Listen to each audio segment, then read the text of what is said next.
There are moments in life that seem ordinary, routine, even. But they hold within them the power to shatter everything you thought you knew. A child's innocent voice, a simple sentence spoken over dinner, or a random comment during a school activity.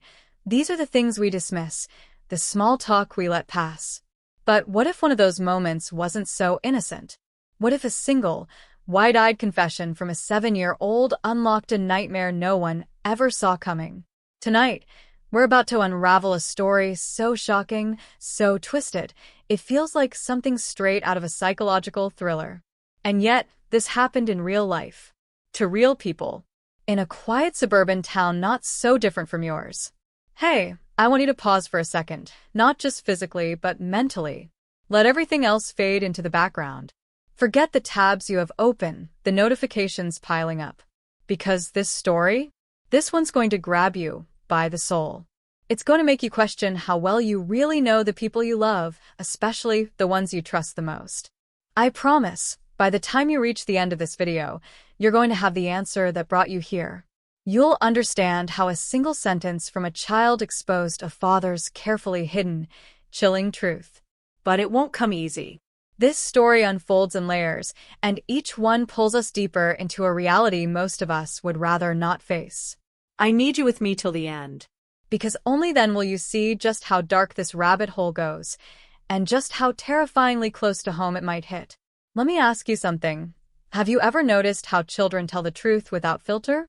They speak from a place untouched by the social masks we adults wear. It's not always convenient. Sometimes it's embarrassing. But sometimes it's deadly. This story begins like so many others, with a teacher, a classroom, and a harmless art project. The kids were asked to draw their family doing something they love. Most drew parks, game nights, family dinners. But when little Lucas handed in his drawing, it sent shivers down the teacher's spine. It wasn't the shaky lines or the messy coloring. It was the subject of the picture, what his dad was doing, and what Lucas said about it. Now, before we go further, I want you to do something for me. Picture someone you love, your child, your niece or nephew, maybe even your younger self. Imagine them trusting someone completely. Imagine them living under the same roof as someone who wears a mask so convincing, no one even suspects the monster underneath. That's the emotional reality behind today's case. This isn't just a headline or a viral mystery video.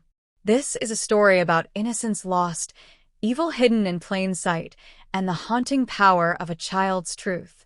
You're going to meet some unforgettable characters in this story. Lucas, the 7-year-old whose innocent words sparked an investigation no one was prepared for. His mother, Claire, a woman who had built her life around a lie she never saw coming. And his father, a man known in the community as a respected figure, a loving parent, and a role model, until everything unraveled. The themes we're about to explore run deep: deception, trauma, betrayal, the fragility of perception, and the terrifying silence that so often surrounds abuse. You'll hear details that will shake you, insights from professionals who decoded Lucas's words, and the breadcrumb trail that detectives followed, clue by clue, until they uncovered the horrifying truth. As we dive into the first chapter of this case, I need you to remember one thing. Evil doesn't always look like evil. Sometimes it looks like a perfect smile, a PTA meeting, a bedtime story. That's what makes this story so gripping and so real. Because the man at the center of this case wasn't a stranger lurking in the shadows. He was the man everyone thought they could trust. So what exactly did Lucas say? What could a 7-year-old reveal that made grown adults cry, detectives dig, and a whole community question everything they thought was safe? Get comfortable because we're about to go there. And what you're about to hear might change the way you listen to children forever. But just when you think you know what's going on, just when you start connecting the dots, a hidden detail will flip everything upside down. Because here's the twist. The real story doesn't begin with Lucas's drawing. It starts with what he didn't draw, and that detail is what cracked the case wide open. To be continued. The story of Lucas and his family didn't begin in tragedy. In fact, from the outside, Their life looked like something out of a wholesome family vlog, the kind that racks up millions of views on YouTube with titles like Day in the Life of a Happy Family or Our Cozy Weekend Routine. Their modest two-story home sat on a quiet cul-de-sac in a middle-class American suburb where neighbors exchanged holiday cookies and kids played tag until the streetlights came on. Claire, Lucas's mother, was the kind of woman who always showed up to school events with homemade cupcakes and a smile that never seemed forced. She worked part-time at a local florist, and her Instagram feed was filled with pictures of flower arrangements, family dinners, and candid shots of Lucas laughing in the yard. Everything about their life appeared curated, calm, and safe. And then there was David, the father, the centerpiece of this seemingly perfect picture. He was a youth pastor at a nearby church, beloved by many for his charismatic sermons and father figure presence. Parents trusted him with their children. Teens opened up to him about their struggles. He was the kind of man you'd call to help you move a couch, the kind you'd vote for if he ever ran for office. But perfection is a mask that cracks when you look too closely. Behind the doors of that neat little home, there were patterns, small inconsistencies that only made sense in retrospect. Claire often felt like David was more controlling than protective, but she never called it abuse. He liked things a certain way, she'd tell herself. He worked hard and needed order. He wasn't violent, at least not in the traditional sense. His anger didn't come in slaps or bruises. It came in icy silences, veiled threats, and subtle ways of isolating her from friends and family. Still, she stayed. For Lucas. For the image they had built. Because sometimes you don't realize how deep you've sunk until you try to get out. In the months leading up to Lucas's confession, David had become even more reclusive. He spent hours in the basement, locked away with what he called church projects. Claire wasn't allowed down there. He said it was sensitive material, private counseling sessions stored on his computer, things that couldn't be disturbed. At night, he'd come to bed late, always claiming he lost track of time. Sometimes he'd seem distant, other times overly affectionate, almost as if he were overcompensating. Lucas, meanwhile, had started talking to himself more often. He'd draw pictures with unsettling themes, figures with hollow eyes, rooms without windows. Claire asked him about them, but Lucas would just shrug and say, "It's from Daddy's game." She assumed it was something they played together. A role-playing thing. Nothing to worry about. And then came the art project. That one drawing. Lucas had drawn a figure in the basement with a sad face and what looked like a camera. Next to it was a small, crumpled figure that looked like a child. When his teacher asked who the people were, Lucas answered without hesitation, "That's Daddy filming his secret game. He says I'm not supposed to tell." That's when everything began to unravel. The teacher, alarmed, made a quiet report to the school counselor, who escalated it to Child Protective Services. Within 48 hours, an investigator was knocking on Claire's door. Now here's where things start getting twisted, and why I need you to stay with me, because the truth is never straightforward in cases like this. Once the investigation began, neighbors came forward with seemingly harmless comments that, under new light, took on a more sinister tone. One mentioned how David always insisted on babysitting for free. Another said he never liked how kids were so quiet after spending time at his house. Even Claire's sister confessed she had once seen David scolding Lucas in a way that felt off, but she didn't want to stir up family drama. Everyone had noticed something, but no one had ever spoken up. And just when authorities began to focus entirely on David, a curveball changed everything. A hard drive recovered from the basement was encrypted, password protected, with multiple layers of security. Suspicious, right? But the real twist was that the encryption method used wasn't something an average person could figure out. It had the complexity of something you'd expect from a cybersecurity expert or someone trying to hide sensitive data on the dark web. That threw investigators off. Could David really be this technologically savvy? Or was someone else helping him? Maybe he wasn't the mastermind after all. Maybe he was being blackmailed. Maybe there was someone else pulling the strings, someone outside the family. Then there's the matter of the family's nanny, Jenna, a young woman who had worked with them briefly 6 months prior. She left abruptly, claiming she had to care for a sick relative out of state. No one questioned it at the time. But when investigators tried to track her down, they found out she'd changed her number and deleted all her social media. Odd behavior for someone who had nothing to hide. Could Jenna have discovered something and been silenced? Or was she involved in something darker? Something the police hadn't even considered yet? You see where this is going? The deeper you look, the murkier the waters get. What started as a child's drawing turned into a sprawling investigation, one filled with unexpected suspects, conflicting testimonies, and eerie silences. And yet, through it all, Lucas remained calm, unshaken, like he had seen more than any child should, but didn't fully understand the weight of it yet. The question now is no longer just about what David did. It's about who else knew, who else helped, and whether the real monster has even been identified yet. Because just as investigators thought they were beginning to piece the puzzle together, another child came forward with a story eerily similar to Lucas's, but this time, the details didn't line up. And that's where everything turned sideways. Just when it felt like the investigation was finally gaining momentum, when all the attention was squarely on David and the strange basement activities, something happened that derailed everything. The encrypted hard drive, the one believed to contain damning evidence, suddenly vanished from the evidence locker. Not misplaced. Not signed out by a detective. Just gone. It was like it had never been logged in the first place. The lead investigator, who had been pushing hard to uncover the truth, seemed stunned. But what made things even more suspicious was that no internal review followed. No announcement. No press release. Just silence. It was as if someone somewhere wanted the trail to go cold and fast. For Claire, who was already trying to hold herself together for Lucas's sake, it felt like the floor had dropped out from beneath her. She'd finally started believing that the nightmare she was living would end with justice. Now, it looked like someone had pulled the plug on the entire process. That was when the first anonymous note appeared. No envelope, no return address, just a single sheet of paper left under Claire's windshield wiper. It read, "Stop looking. Protect your son." No explanation. No context. And yet, somehow, it said everything. Claire froze in her driveway, holding the note with trembling hands, trying to convince herself it was some sick joke. But she knew better. There was something more at play here, something bigger than David, bigger than what Lucas had said. She couldn't ignore it. And yet, she also couldn't risk her child's safety. The threat was clear. If she kept pushing, there would be consequences. Still, something inside her refused to back down.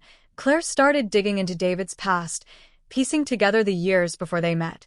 Years he rarely spoke about, and when he did, his stories always seemed rehearsed. She contacted his old college roommate, hoping for something harmless, some explanation that would make all of this feel like a horrible misunderstanding. What she got instead was a phone call that ended with the man hanging up on her after saying, "I warned him I would catch up to him someday." Claire tried calling again, emailing, even reaching out to mutual contacts, but no one else would speak. It was like David's entire past was a locked box that everyone around him had agreed never to open. Then came the discovery that turned her blood cold. Claire remembered an old box David had tucked away in their attic, one he always said was filled with childhood photos.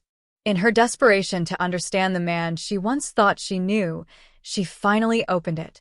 Inside, instead of photographs, were documents, pages from court hearings, letters written by someone identified only as MS, and a faded newspaper clipping with a headline that read, "Youth Pastor Cleared in 2004 Abuse Allegations."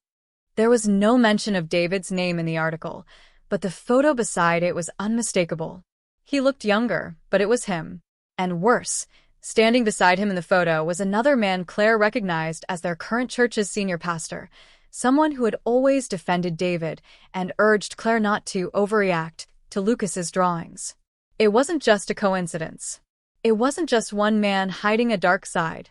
There was a network of silence around him, people who had protected him, insulated him from the consequences of his actions, possibly for decades. But why?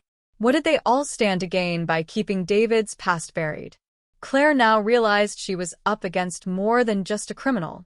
She was facing a system built on secrets and loyalty, one that didn't flinch at threats or manipulation. And worst of all, one that might be willing to let a child's cry for help go unheard, just to preserve its image. But perhaps the most disturbing twist came from someone she least expected, Detective Howard, the one officer who had shown real empathy, who had taken Lucas's story seriously from day one. He had always gone the extra mile, called her to update her even after hours, reassured her that justice would be served. Yet when Claire pressed him about the missing hard drive, he hesitated. His voice changed. His words were carefully chosen, almost rehearsed. And then, for the first time, he asked her to stop contacting him directly. From this point forward, he said, all inquiries should go through official channels. It was a drastic shift. The warm, determined ally was now cold, distant. It didn't make sense unless someone had gotten to him, too. And so now, Claire stands at a dangerous crossroads. The man she married is not who she thought he was. The system she believed would protect her child seems riddled with cracks and shadows. And even the people she trusted to help her may be playing their own roles in a much larger, more sinister story. But still, there's one question that keeps echoing in her mind, one detail she can't shake, no matter how much she wants to. Why did Lucas say it was a game? What kind of game was David playing? And who else was playing along? Just as Claire was reeling from the discovery of David's disturbing past and the sudden shift in Detective Howard's behavior, another unexpected twist sent shockwaves through what little stability she had left. Late one night, her sister Erin, who lived 2 towns over and had been helping quietly behind the scenes, called her in a panic. Erin had always been the rational one, the calming presence in Claire's life, someone who approached things logically even under stress. But this time, her voice cracked with fear. Someone had broken into her home. Nothing was stolen, no windows were shattered, no doors were forced open. But placed neatly on her kitchen table, in the center of a circle of spilled sugar, was a single object, Lucas's missing crayon drawing. The one the police had collected. The one they claimed had been placed into evidence. Erin swore she had never even seen the drawing in person, and Claire believed her. But that belief brought no comfort. It meant someone had not only stolen the drawing from the evidence room, but deliberately planted it in Erin's house to send a message. The sugar, at first glance a bizarre, almost childish touch, felt sickeningly familiar. Claire remembered Lucas's words from a few weeks back, said in passing while they were coloring together. Daddy says sugar's magic. It hides things. At the time, it had sounded like nonsense, just one of those weird little things kids say. But now, with the drawing surrounded by sugar like some kind of eerie ritual, it felt like something darker. A coded warning. A signal that whoever was orchestrating this didn't just want Claire to back off. They wanted to show her how easily they could reach those she loved. Claire begged Erin to come stay with her, to pack up and leave immediately, but Erin refused. If I run, she said, they'll know we're scared. I'm not giving them that. Still, she promised to install new cameras and stay alert. Claire knew it wasn't enough. They were being watched. Toyed with. Someone wanted them to feel powerless. And worst of all, someone had access to police evidence, something that should have been protected under lock and key. But as Claire dug further, things got even stranger. She contacted an old friend who had once worked in forensics, someone who owed her a favor, and asked if there was any way to confirm if that drawing had ever been cataloged officially. When he got back to her, the answer made her stomach churn. There was no record of it ever being logged.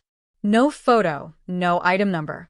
According to the system, the drawing had never existed, which left only one possibility. The drawing was removed before it was ever entered into the chain of custody. From the very beginning, someone had been trying to bury the evidence, and they were doing it from inside. And then came the contradiction that shattered everything Claire thought SH. An anonymous package arrived at her doorstep one morning, dropped off by someone who didn't ring the bell or knock. Inside was an old VHS tape. No label, no note. She dug out the only working player she could find, an old one from her attic, and hit play. The footage was grainy, the colors faded, but the audio was clear. It showed a boy, maybe 10 years old, sitting in a familiar living room, One Claire recognized as the home she and David used to rent when Lucas was still a baby. Only this wasn't Lucas. This boy was older, darker-haired, and terrified. He was talking to someone off camera. The voice was distorted, but the questions were eerily familiar. "Do you remember the game rules?" the voice asked. The boy nodded quickly. Yes. No telling. No crying. No going outside after.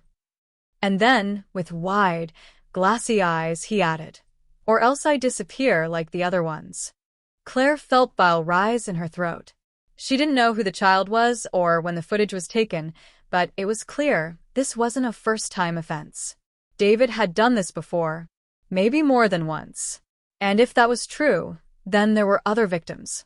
Other families who never got the closure Claire was now desperately seeking.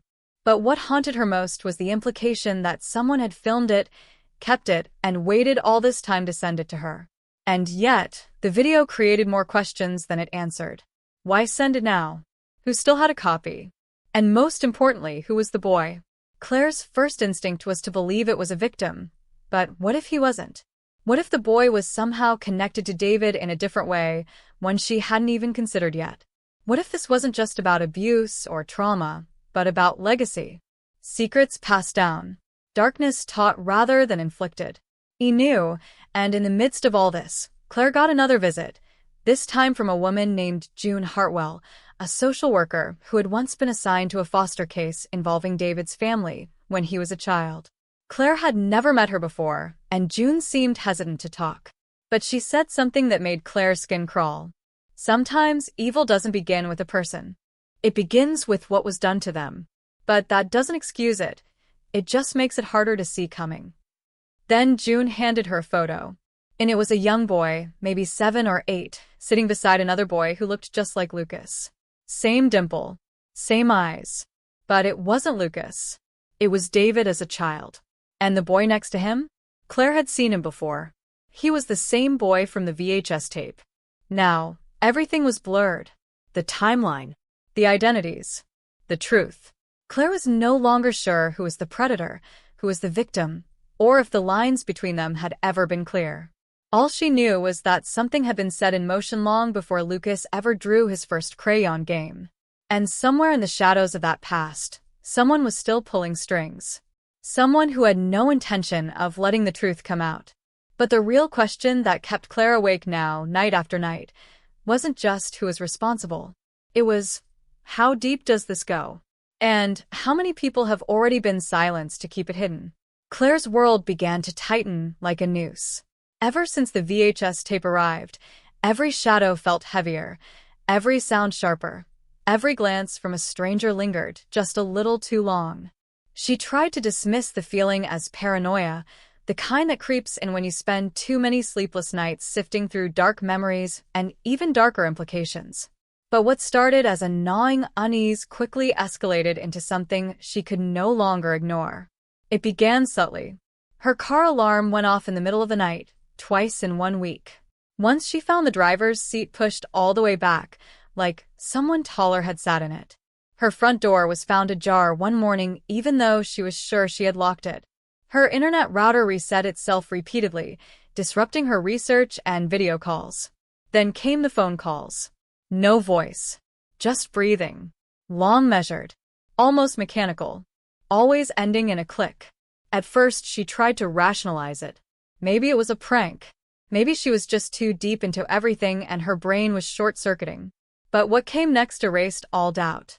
One rainy evening, after picking Lucas up from school, she pulled into the driveway to find the front porch soaked from the storm, except for one dry square of concrete, protected by a plastic sheet. On it sat a single object, a child's shoe. Lucas's shoe. The one he had lost at his friend's birthday party 2 weeks ago, miles away. Claire had searched everywhere, even called the venue, assuming it had been thrown out. Now it was here, pristine, placed like an offering or a warning. Lucas didn't even notice, chattering away in the back seat about his science project. Claire didn't say a word. She just stared, her grip tightening on the steering wheel until her knuckles went white. The message was clear. Someone had been close enough to Lucas to take the shoe, close enough to return it, and bold enough to let her know they could get to him anytime. The rage that bubbled inside her was matched only by a paralyzing fear. She couldn't sleep that night. She sat on the edge of her bed with every light in the house turned on, a bat in her hand, and Lucas tucked into her bed, completely unaware. She thought of the strange boy in the VHS tape, of David's past, of the sugar circle and the drawing, and now this, a breadcrumb trail of escalating threats that pointed to one undeniable truth. She was being hunted. She turned to Detective Howard again, desperate for answers. But this time he was colder. Not dismissive, just detached. "You need to be careful with how far you push," he told her. "There are people who don't want certain things brought to light. People with reach." It didn't sound like a warning.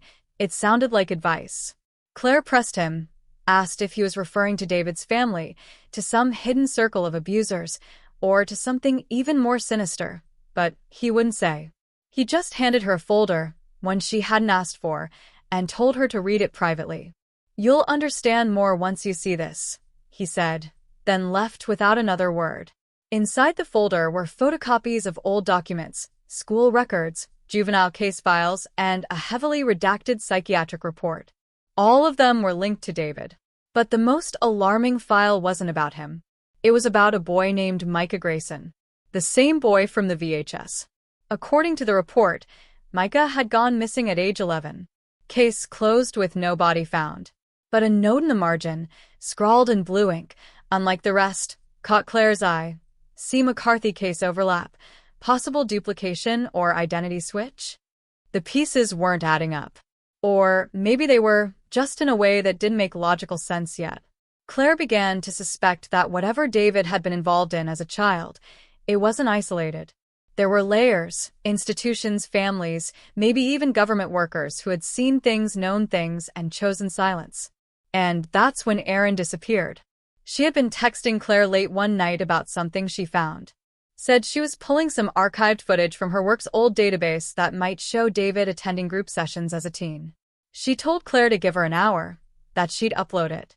Claire waited all night. Nothing. The next morning, Erin didn't show up for work. Her car was found parked outside her apartment. Her phone was dead. And inside her home, there was no sign of a struggle, just her laptop open on the couch with the screen black, as if it had powered off mid-task. Police weren't concerned yet. Adults went missing all the time, they said. Maybe she just needed a break. Claire knew better. Erin would never vanish without telling her. The weight of it all became suffocating. Every lead seemed to come with a consequence. Every question raised more danger. And now, Claire wasn't just afraid of what David had done. She was afraid of what was protecting him, or protecting the truth about him. She thought of Lucas, of his innocent smile and quiet voice, and the way he still talked about the games like they were normal, like they were part of bedtime routine. And that's when the thought struck her like ice in her veins. What if they weren't just games he'd been taught to play? What if they were games he'd seen someone else forced to play? What if this had all happened before, and it was starting again? And as she stared at the flickering light above her porch, unsure whether the storm outside or the darkness inside her home was more threatening, she felt it in her bones. Something was coming. A reckoning. A reveal. A threat so deeply rooted that the truth might destroy more than just her family. But the real terror? It was the possibility that she might already be too late. "You said." Claire sat on the living room floor surrounded by notes, files, and photographs, trying to make sense of the puzzle. Her mind felt like it was splitting in two, one part driven by desperation to protect her son, the other paralyzed by the horrifying possibility that everything she thought she knew about David, about their marriage, about their life, had been a carefully curated lie. The VHS tape, the missing shoe, Erin's disappearance, the redacted documents, all of it was forming a jagged pattern. But something was still off. Something big. Like she was chasing shadows, and the real danger was right in front of her, hiding in plain sight. Then, as she rifled through a drawer of forgotten keepsakes hoping to find an old picture of David as a teen, some clue that could tie him to the boy in the tape, she found something she didn't expect. It had no label, just a scuffed black casing. She wouldn't have thought twice about it if it wasn't for the fact that it had been placed inside a folded envelope with a postmark dated a week prior, and she hadn't checked this drawer in months. Her hands trembled as she plugged it into her laptop. A single file appeared, play_MOV. The video was low resolution but clear enough. Tucked behind a stack of birthday cards and baby photos was a USB drive she didn't recognize. It opened with security cam footage, surveillance from what looked like a small, sterile hallway. A timestamp blinked in the corner. 2 weeks ago. Claire leaned closer. The hallway led to a door marked with a faded sticker. Staff only, records. Seconds later, a figure appeared on screen. It was Erin. She wore a hoodie, glanced over her shoulder twice, then picked the lock and slipped inside. A few minutes passed. Then another figure emerged, someone Claire hadn't seen in years, someone who shouldn't have been there. It was her sister, Lauren. Lauren had moved across the country after falling out with their parents years ago. She'd kept in touch sporadically, but had never visited. Claire had always chalked it up to distance, emotional baggage, and unresolved childhood tension. But now here she was, on video, entering the same records room as Erin, just minutes after her. She didn't look surprised to see Erin. If anything, she looked angry. The two argued briefly in silence, no audio on the feed, until Lauren snatched something from Erin's hands and stormed out. Claire watched in disbelief as Erin stood frozen, visibly shaken, before turning back to the filing cabinet.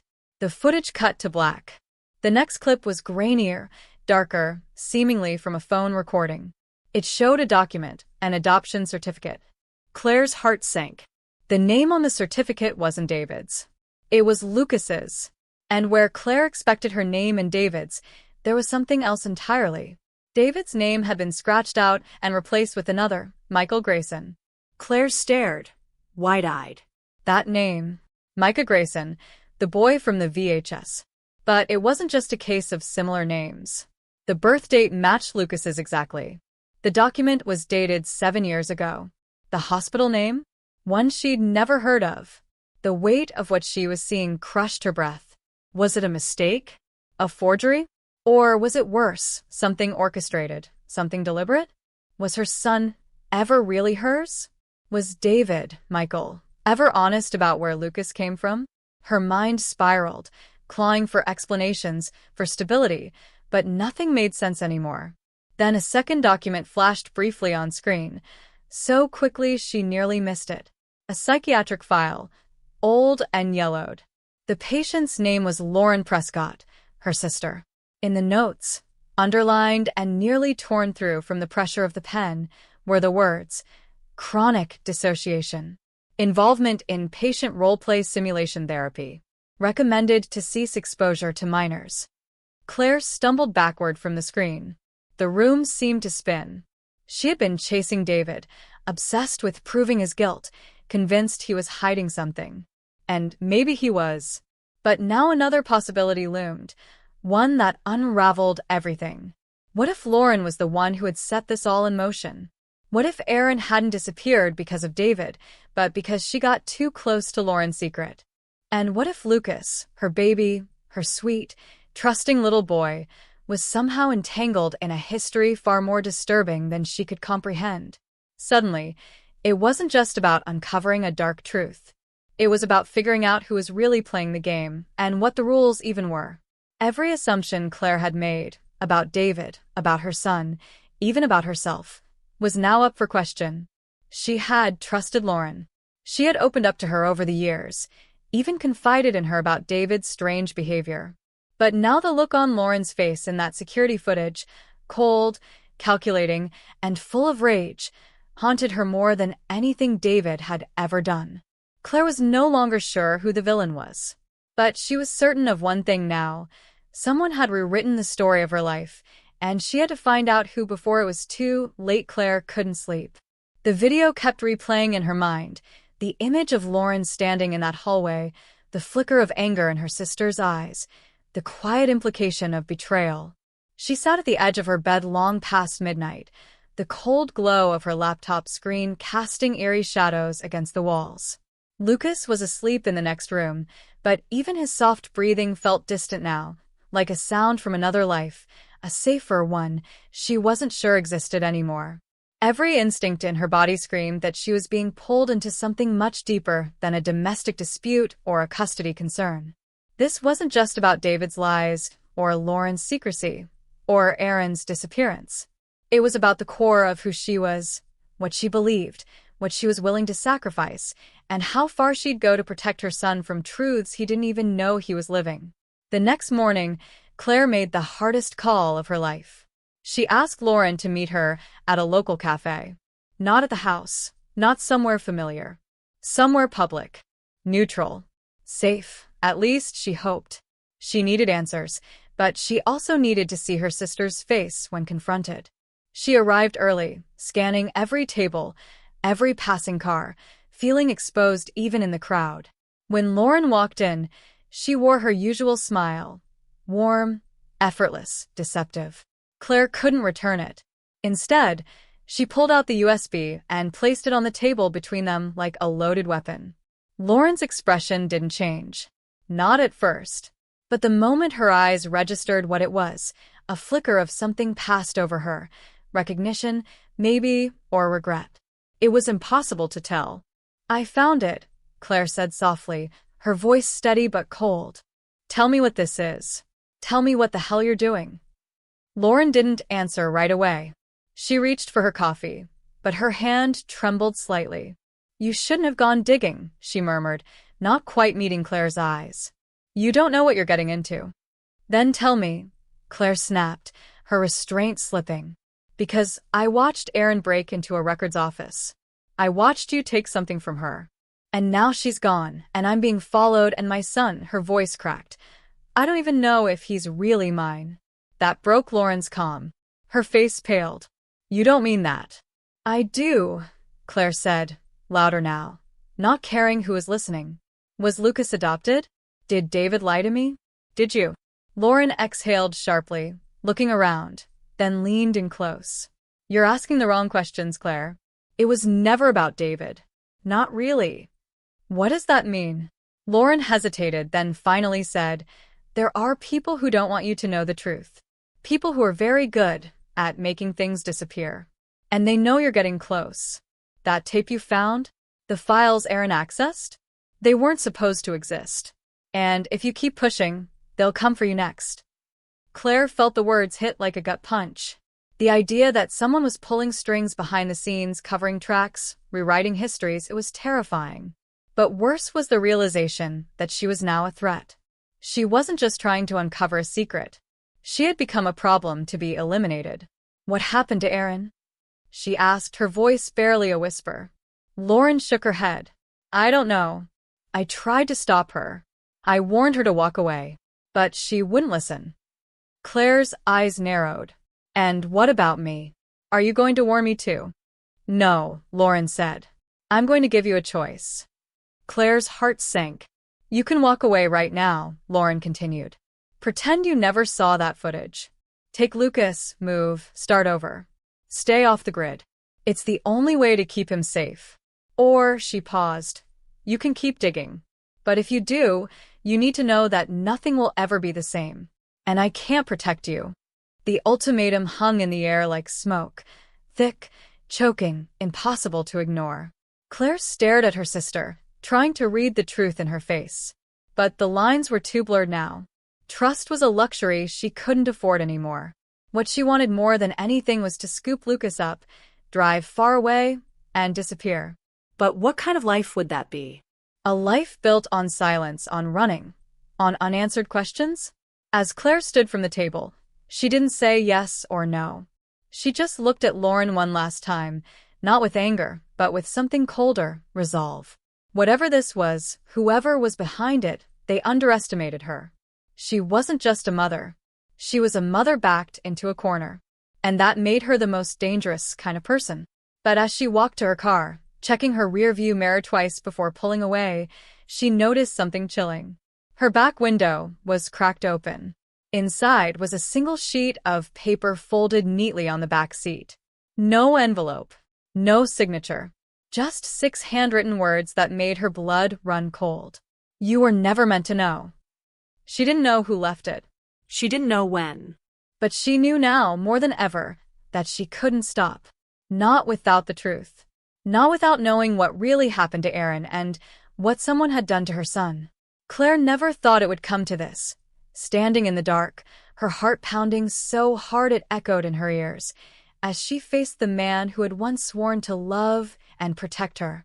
But here she was, inside the warehouse tucked miles outside of town, the place she had been led to after days of following digital breadcrumbs Aaron had left behind.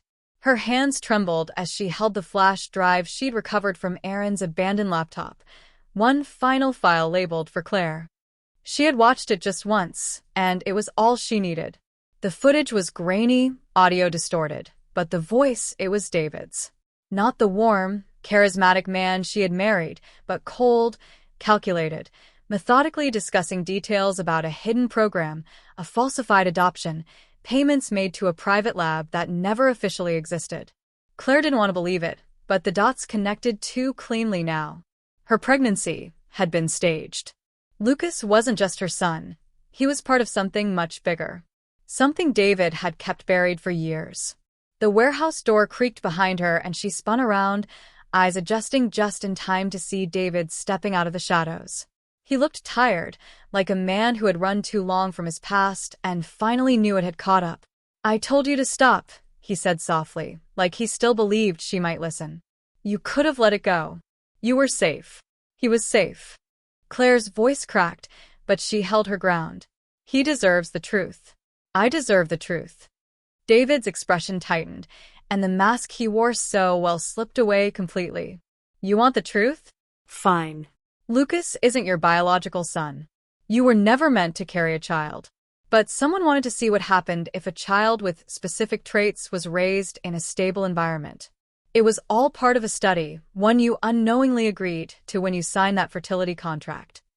Claire's world tilted again, her mind racing to the fertility clinic visit, the papers she had signed without reading every page, the donor list that never felt right. This was all an experiment, she whispered. A lie.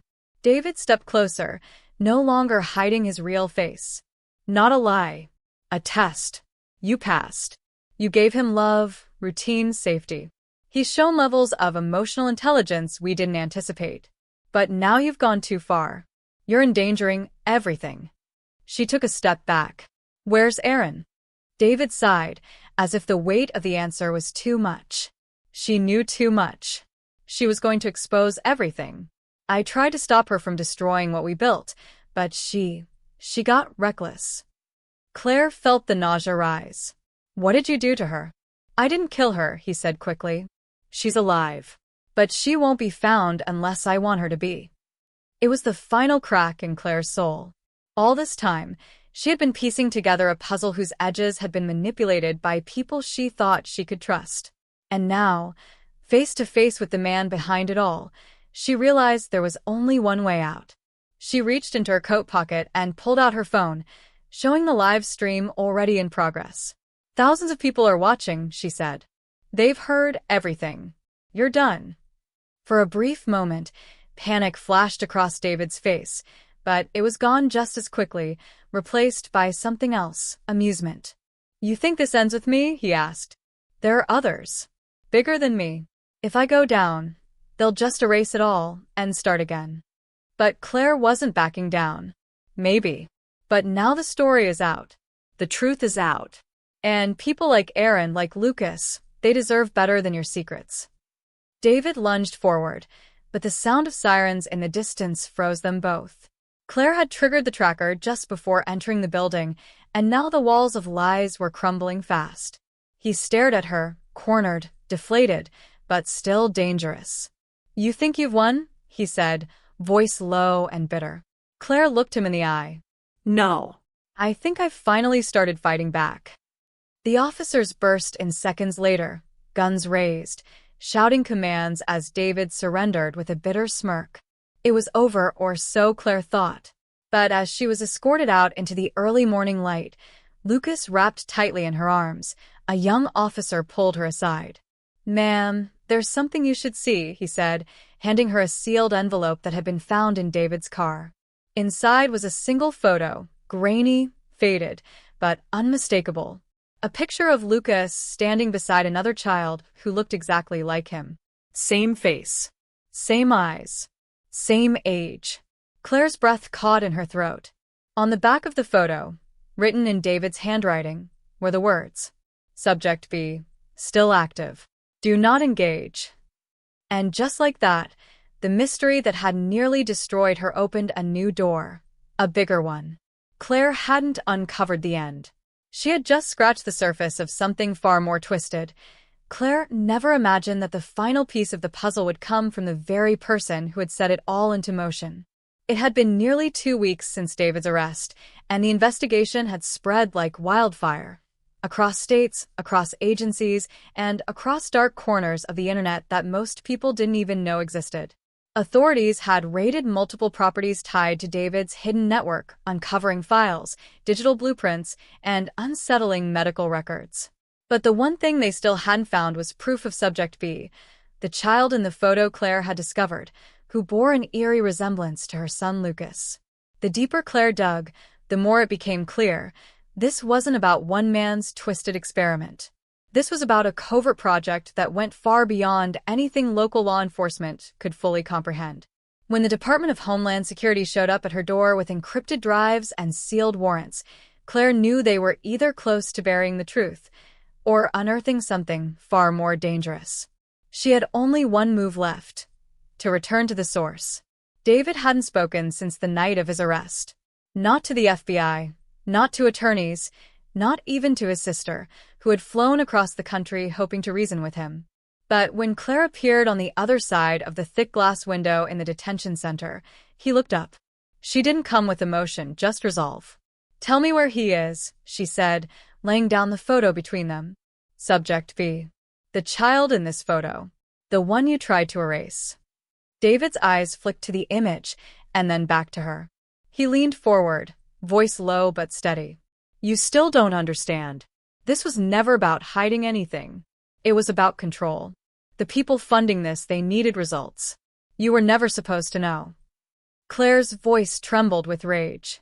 "So you used me? Used Lucas? Lied about everything. Our family, our life, just to keep some shadow operation running?" David looked almost regretful, but not quite. "I loved you, but I believed in the project. Until they started changing the rules. Subject B was removed before he could be tracked. They called him a failure. But I think he found his way back." Claire's heart pounded as David scribbled an address on a piece of paper. "He's not what you think. None of them are." The address led Claire to a rundown house in a rural stretch outside Boise, Idaho, hidden behind overgrown trees and an abandoned garden. She didn't go alone.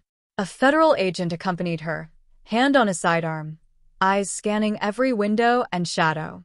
Inside the home, dust clung to the air, and a musty silence made every creak feel ominous.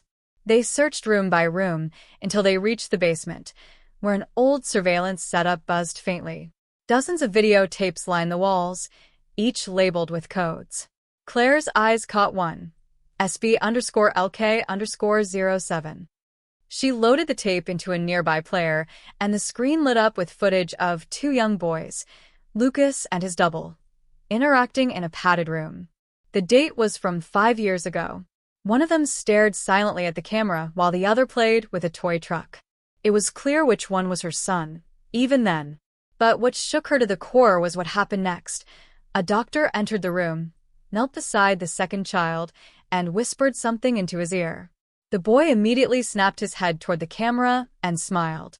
It was cold, empty, chilling.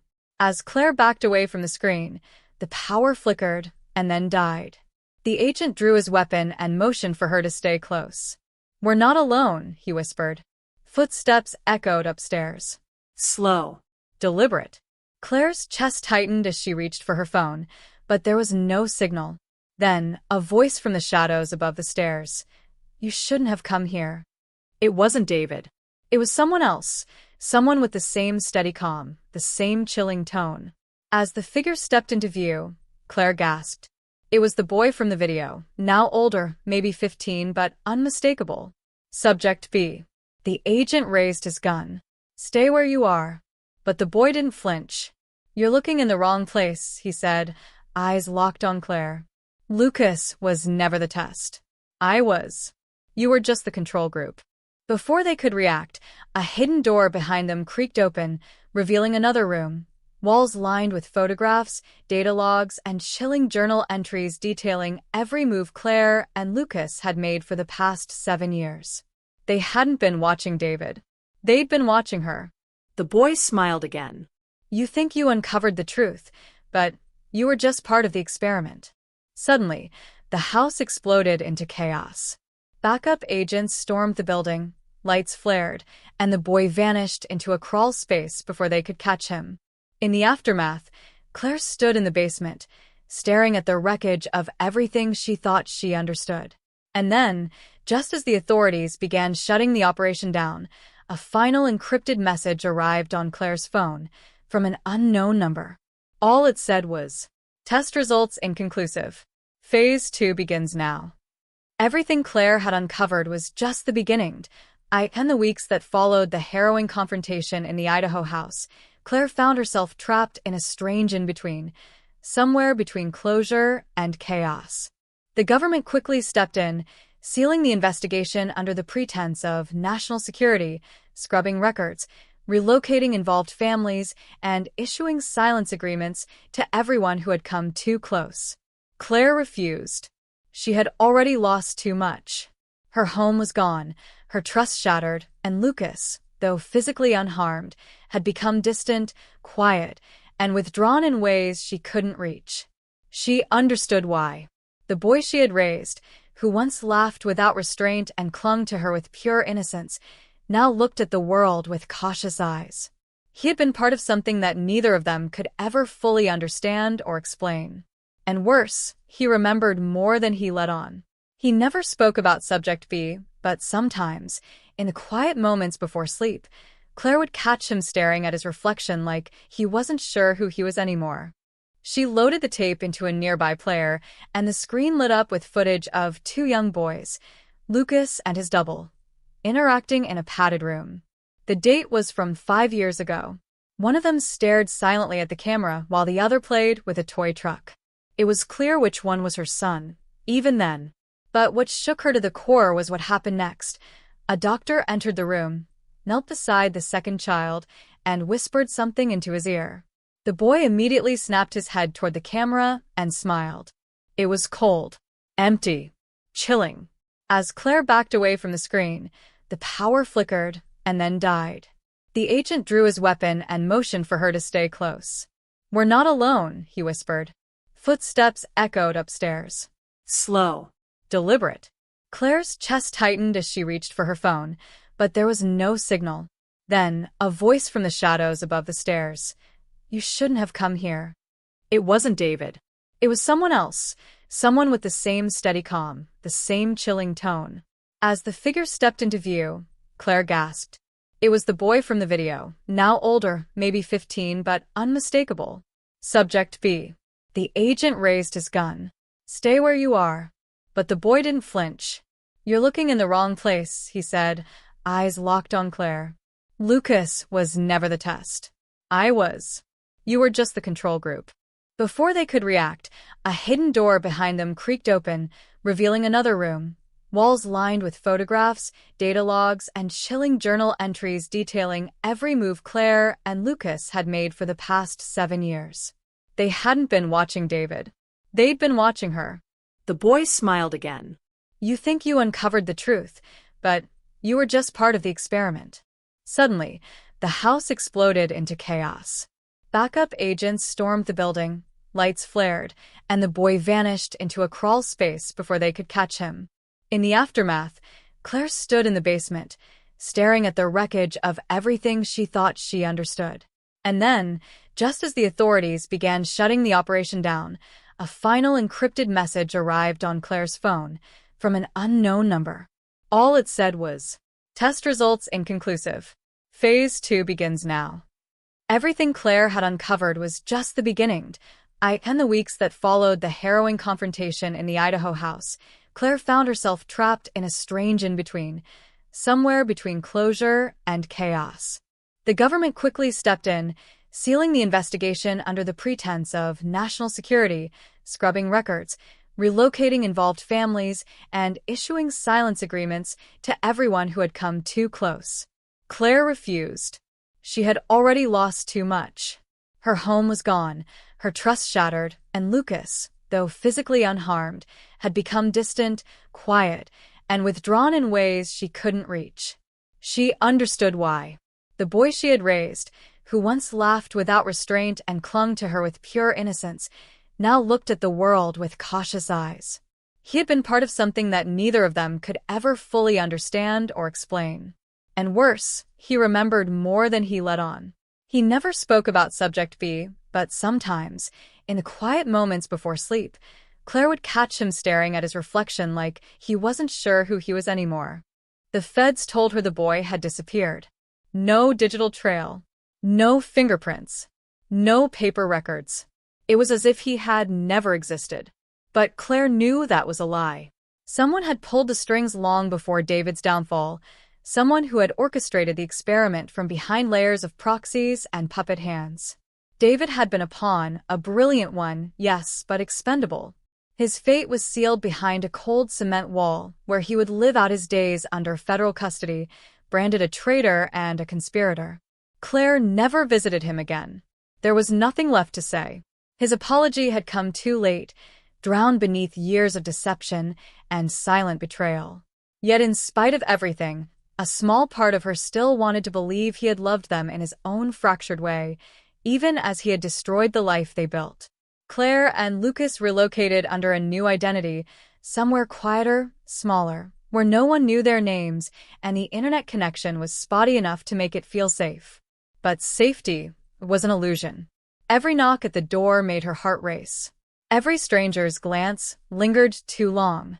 She installed cameras around their house, taught Lucas how to memorize license plates, how to tell a lie convincingly, how to disappear in a crowd.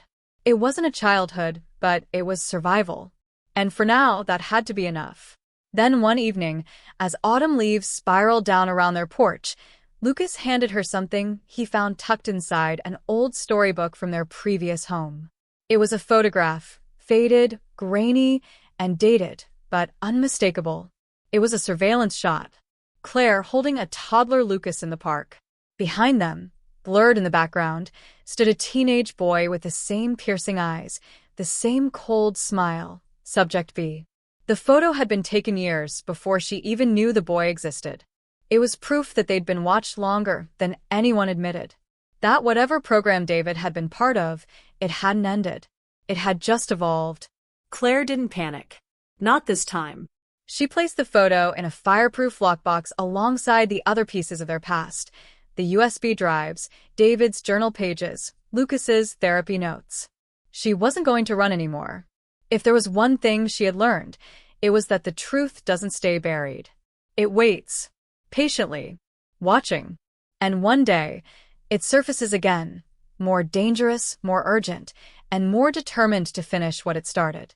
The world around them moved on. News outlets had stopped talking about the case, burying it beneath celebrity trials and political scandals. Social media lost interest, attention shifting toward new viral drama, fresh trending keywords like mystery case exposed, hidden truth uncovered, and what they don't want you to see. But for Claire, those phrases weren't just clickbait. They were real. They were lived. They were warnings dressed up as entertainment. As she looked out over her quiet backyard, Lucas asleep inside, Claire allowed herself a rare moment of stillness. Not peace, because that was gone, but something close to it. And in that silence, she made herself a promise. If the shadows returned, if Subject B ever came back into their lives, she wouldn't be a victim. She'd be ready. She'd learned the rules of the game. And now, she knew how to play it. But just as she closed the curtains and turned off the porch light, her phone buzzed once more. A message from an unknown number. End of Phase 1. Awaiting Claire's response. She stared at the screen, unmoving. Then, Without hesitation, she deleted the message, set the phone down, and walked away. Because sometimes the only power left is the power to deny them what they want.